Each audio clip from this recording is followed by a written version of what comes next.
So children without placement. When I think of that, well, you just explained that it's children without a foster home or whatever. But is there not when I hear foster home or CPS, I'm thinking like this huge building or like a group home or something that all the kids are at. So if y'all got an orphanage, so if y'all got like 50 kids that don't have a foster home, where shouldn't they going? That be a facility? So they used to do the larger facilities, but you notice that when you put more kids in an enclosed space together, kids vibe off of each other. So where one child, you might have a child who's normally good, and you have to understand children are getting to learn themselves when they're teenagers and things. They're followers. Some of them don't.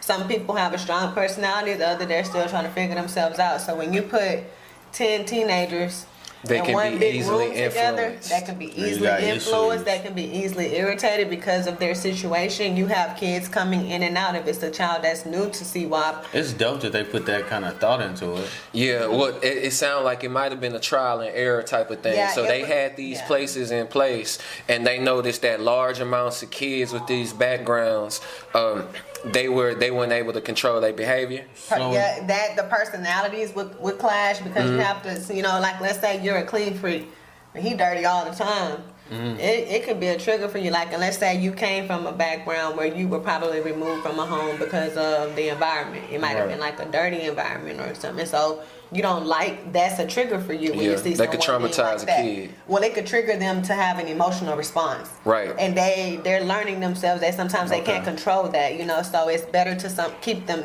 separated as much as possible. Sometimes we do still have situations where you'll have two children in a space together, but they'll usually put them in a space like at the apartment that we have or the cabin that we have because there's more space there, so the kids are not right on top of each other versus if you put them in a hotel together in a double bed. And then so they're getting like 50 hotel rooms. If y'all got 50 kids that don't have foster homes, y'all make a deal with the hotel. We don't usually get up to 50.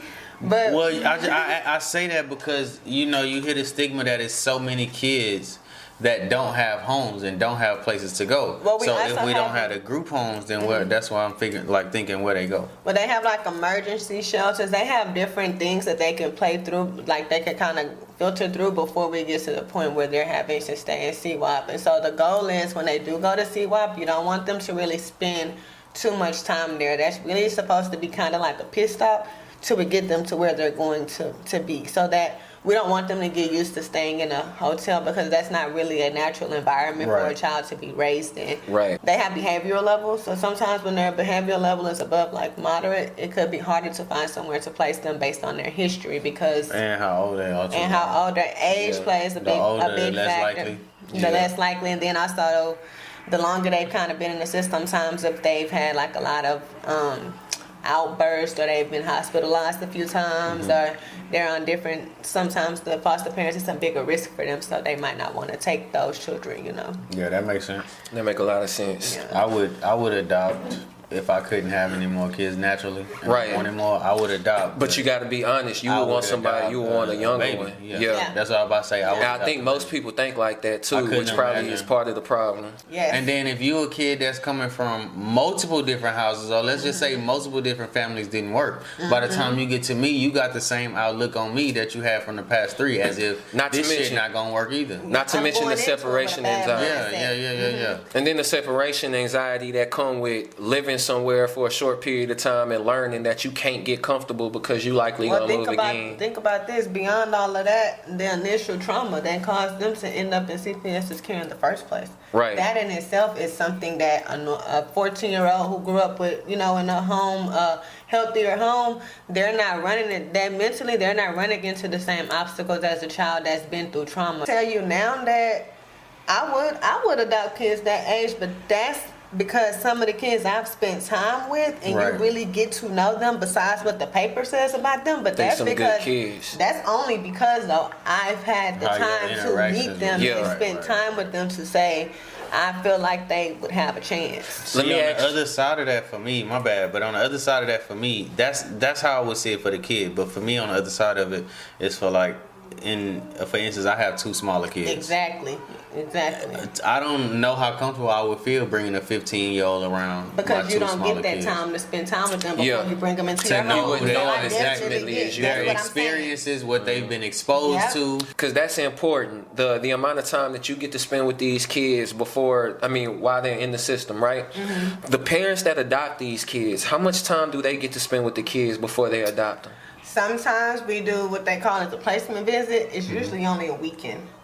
It's usually 2 days. But believe it or not, that weekend tells you a lot. Because sometimes they don't make it through the weekend. Sometimes they don't make it through the first day. I heard some horror stories. Because okay. Imagine you went from living in a home with your parents to you stay in a hotel room. These kids are told, broken down their rights. They have a lot of rights. They can say, I don't want to go to school. There's nothing we can do to make them go to school. We can say stay in the hotel room, but if they say I want to go wander around, we have to follow them wherever they go. They're literally given so much freedom that when you try to pull them back and put them into a home, it's hard to break down that independence that you gave them and tell them to be a child again, because you kind of let them be little adults. Right. And it's the reason why we don't cold. have the right to make decisions on our own within our parents' household until we're 18. We're not mentally, emotionally, or intellectually prepared to make those decisions, and the rights are not meant to give them all of that, but because of the way they're written up, it does give them the right to do that. So let's say they say I'm leaving, they get up and they leave, we can only follow them to a certain point. We can't keep following them. We can only say which direction they left in.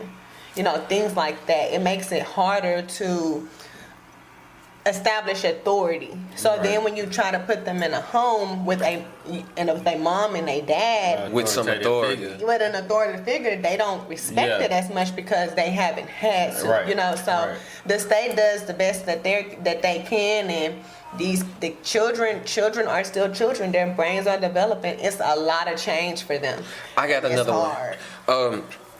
Based off of what you said just before that, though, I want to know, in the system, are these kids getting mental health evaluations? Yes, they do. Are they getting constant therapy?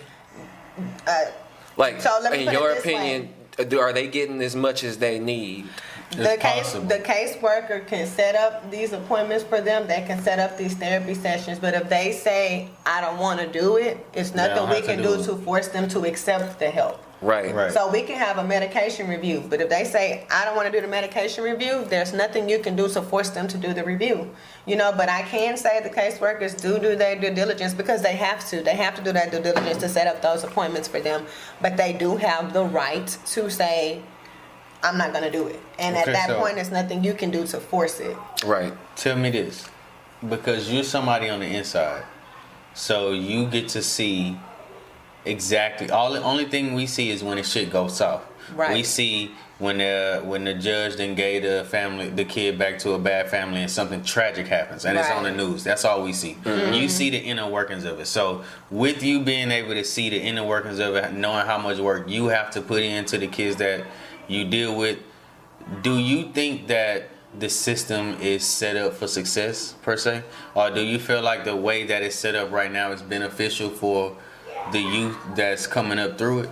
So I'm gonna put it this way: I'm a contractor. I'm not a caseworker, so I don't have to go through the process of placing. Explain that to him real quick, because we was talking about that. I'm contracted through the state to assist with the children without placement. So I don't have to go. I don't go through the motions of placing them and all of those things. So I don't have a caseload of children. I basically say when I'm available, and I go and I'm with certain kids, which that's why I'm with a lot of them versus just one or two all the time. Oh, okay. So see, that's the part I'm familiar with. My ex-wife was the actual caseworker. So I have a relationship with a lot of caseworkers, and we talk about cases all the time. So I've learned a lot about, because I ask a lot of questions. Yeah, I ask a lot of questions, and some of them they like to talk about it. They like to talk about it because they're doing God's work. In my opinion, to be a caseworker to help with these children as much as they do, some of them are really doing God's work, because these kids they would say their caseworker is their family. Man. Yeah. So I have a lot of respect for what they do. Now, what I will tell you is sometimes the way the system is set up, some people only see it from the child's perspective. You got it. Sometimes from the caseworker's perspective, sometimes their hands get tied. Crazy shit. Sometimes I done watched a lot of SVU. And a lot of times they get blamed for. They get a lot of blame because they're because the of guy heavy they the caseload. middleman, not just the They're the not just the middleman, head of like you caseload, said. but they the middleman. Because- I deal directly with the child, not the judge, not this person or that person. So what? Even though you make the decision, Right. because I deal directly That's with the them, thing. it fall on me. That's the catch-22. I'm the caseworker and I deal directly with them.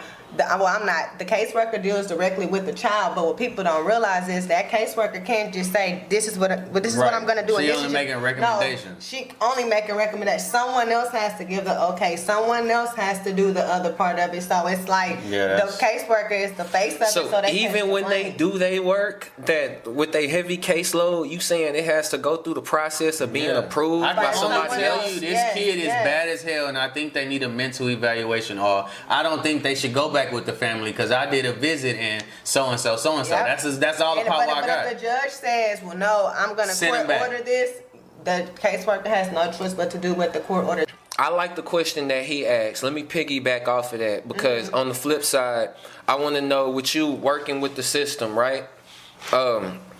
If you could change one thing about it, because we didn't have many conversations in the shop, right? If you can change one thing, and I know you got several things you would probably change about it from speaking to you before, but what's the biggest thing that you would change about the system itself when it comes to you knowing what's wrong and you being directly involved with these kids? I feel like the people who are making these decisions, they need to sit with these children the same way we do. They're disconnected. They're disconnected because they don't see it. They're not there. If they could see just some of the small things, then they would realize sometimes the things that you're asking us to do. This is still a child. I'm a mother at the end of the day, and when I feel like when you're with them, the same way I would protect my child, I'm gonna protect them. Right. The same. I have a lot of conversations with them. I don't care how difficult they are. I don't care if the shift report said they had the worst day in the whole world before I got there. I'm gonna come in there. If I haven't met them, I'm gonna introduce myself. If I have, I'm gonna say, "What's going on? I saw you was having a little bit of a rough day. Let's talk about it."